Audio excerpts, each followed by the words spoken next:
दादी दोस्तों, कैसे हैं आप सब। आप सभी का हमारे चैनल पर एक बार फिर से बहुत बहुत स्वागत है। नवरात्र के इस महान पर्व पर आप सभी को ढेर सारी शुभकामनाएं।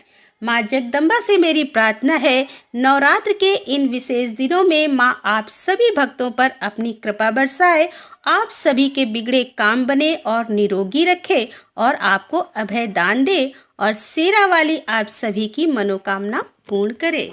तो दोस्तों, आज हम बात करने वाले हैं माता के 8वें स्वरूप महागौरी के बारे में। आज हम आपको बताएंगे कि कैसा है इनका स्वरूप, कैसे करें इनकी पूजा विधि और साथ में कथा। तो दोस्तों, वीडियो को प्रारंभ करते हैं। नवरात्र अब अपने अंतिम पड़ाव पर पहुंच चुका है। आज माँ दुर्गा के 8वें स्वरूप आदिशक्ति महागौरी की पूजा की जाएगी। 8वें दिन की पूजा देवी के मूल भाव को दर्शाता है और देवी भगवत पुराण में बताया गया है कि देवी माँ के 9 रूप और 10 महाविद्याएं सभी आदिशक्ति के अंश और स्वरूप हैं। लेकिन भगवान शिव के साथ उनकी अर्धांगिनी के रूप में महागौरी सदैव विराजमान रहती हैं। इनकी शक्ति अमोघ और शक्ति फलदायिनी है। महागौरी की पूजा मार्ग से भक्तों के सभी पाप धुल जाते हैं और वह व्यक्ति अच्छे पुण्य का अधिकारी हो जाता है।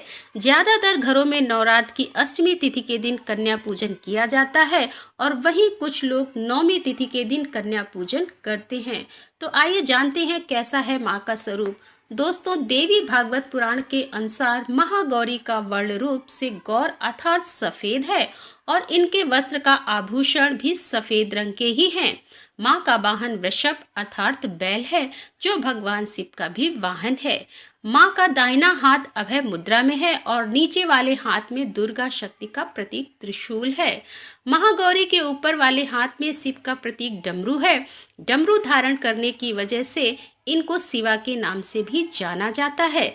माँ का नीचे वाला हाथ अपने भक्तों को अभय देता हुआ वर मुद्रा में है और माँ शांत मुद्रा में दृष्टिगत है। देवी के इसी रूप की प्रार्थना करते हुए ऋषिगण कहते हैं, सर्व मंगलम मंगले शिवे सर्वाधे साधिके शरण्ये त्र्यंबके गौरी नारायणी नमोस्तुते।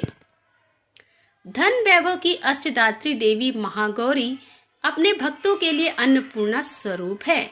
यह धन वैभव और सुख शांति का अष्टधात्री देवी है। सांसारिक रूप में इनका स्वरूप बहुत ही उज्जवल, कोमल, श्वेत वर्ण और श्वेत वस्त्रधारी है।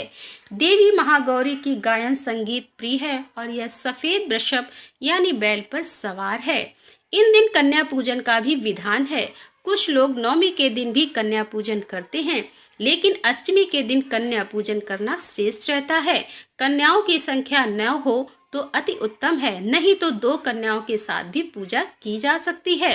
अष्टमी तिथि के दिन नारियल का भोग लगाने की परंपरा है। भोग लगाने के बाद नारियल का प्रसाद रूप में वितरण कर दें। वही जो भक्त कन्या पूजन करता है वे हलवा, पूड़ी, सब्जी और काले चने का प्रसाद विशेष रूप से बनाया जाता है। माँ की पूजा करते समय भक्तों को गुलाबी रंग के कपड़े पहनने चाहिए, क्योंकि गुलाबी रंग प्रेम का प्रतीक होता है।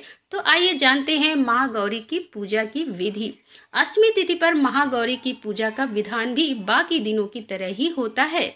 जिस तरह सप्तमी तिथि को माता की पूजा की जाती है, उसी तरह अष्टमी तिथि को भी शास्त्रीय विधि से पूजा की जाती है।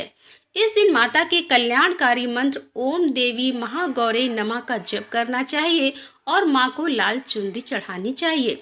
सबसे पहले लकड़ी की चौकी पर लाल कपड़ा बिछाकर महागौरी की मूर्ति या तस्वीर स्थापित करने के बाद महागौरी यंत्र रखकर स्थापित करनी चाहिए।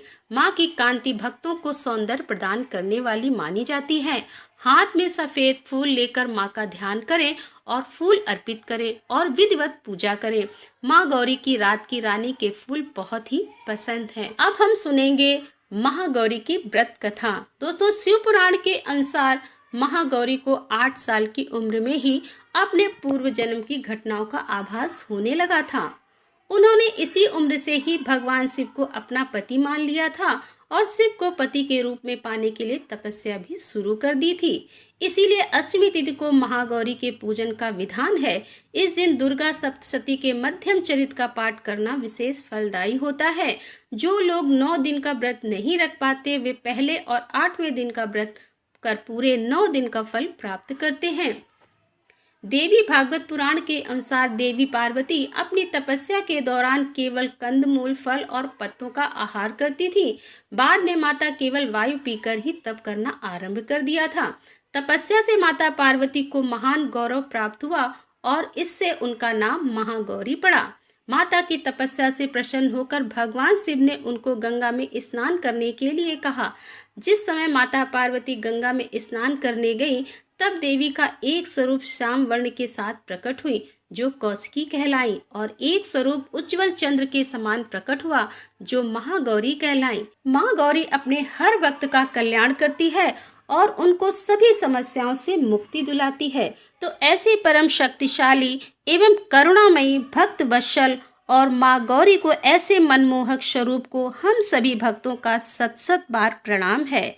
जय माता दी, जय महागौरी। दोस्तों, वीडियो पसंद आया हो तो लाइक करें और शेयर करें, और हमारे चैनल पर यदि आप पहली बार आ रहे हैं तो कृपया हमारे चैनल को सब्सक्राइब कर लें और बेल आइकन की बटन को प्रेस करें, जिससे आने वाले वीडियो आप तक अपडेट होंगे और नोटिफिकेशन आपको सबसे पहले मिल सके। जय माता दी। दोस्तों, मिलते हैं अगले वीडियो में अगली कथा के साथ। तब तक के लिए जय माता।